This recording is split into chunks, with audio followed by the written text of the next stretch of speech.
Salut les filles, aujourd'hui on est avec un Cupra Formentor de 2021, 310 chevaux. Bon, c'est clairement la voiture familiale de branleur. Bon, c'est pas vilain, hein. Moi j'aime bien. L'avantage c'est qu'on est sur un 2 litres TFSI, c'est le même moteur que les Golf R, les S3, etc. Donc ça marche bien normalement. Oui, non. Ça marche bien, c'est fiable. C'est l'idéal quand t'as des gosses. Mais toi t'as pas de gosse? Non, par contre, j'ai un chien. Ah ouais, bon c'est pareil, hein. Bon, le seul problème c'est que le gosse tu peux pas le mettre dans le coffre. Ouais.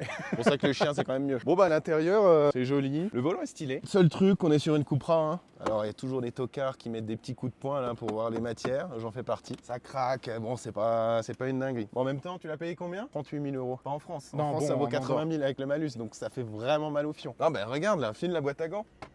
Elle est en béton armé la boîte à gants. Alors par contre l'écran, faut pas être pressé quoi. Il est grand, voilà par contre c'est long. Ça c'est le genre de truc, ça m'énerve tout de suite. Ça va les gars, on peut faire la vidéo tranquille ou...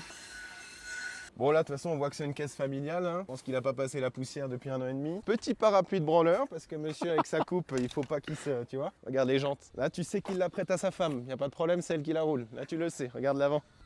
Voilà, bon ça encore dans le milieu c'est neuf. Par contre niveau étrier, c'est des Brembo, ça doit être du 4 pistons. Je pense que ça freine bien. Oh La technologie. Technologie. Je crois pas. Hein. T'as oublié ton eyeliner. Ah, pardon. Et en plus, sur le coffre, t'as l'option...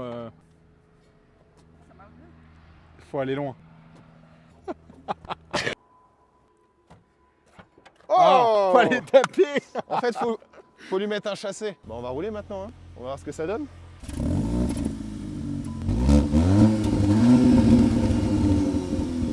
Allez, c'est parti, on va essayer tout ça. Ah ouais, non, mais alors là, faut déjà désactiver toutes les aides. C'est le problème des caisses récentes. Tu passes déjà 1 heure à enlever toutes les aides, le régulateur adaptatif, le suivi de ligne, machin, mes burns, c'est insupportable. C'est bon, je pète déjà un câble. Je trouve pas. Détecteur de fatigue. T'inquiète pas, mon frérot, on va pas avoir le temps de se fatiguer.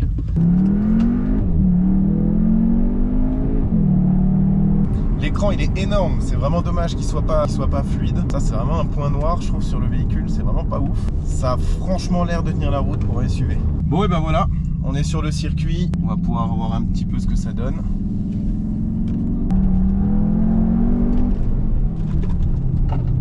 Ça tient bien plus que je pensais. Gros freinage. Putain ça freine hein. Bon, on sent que ça veut un peu se balader, mais bon, c'est normal, hein, on est assez haut, mais il n'y a pas tant de roulis que ça. Là, dès que t'attaques, au final, c'est franchement pas dégueu. La direction est précise, mais je dirais que c'est un peu mou. Par contre, ça va, t'arrives à le placer vraiment où tu le souhaites. On va voir dans la prochaine vidéo ce que ça donne au niveau du chrono. En tout cas, c'est très agréable.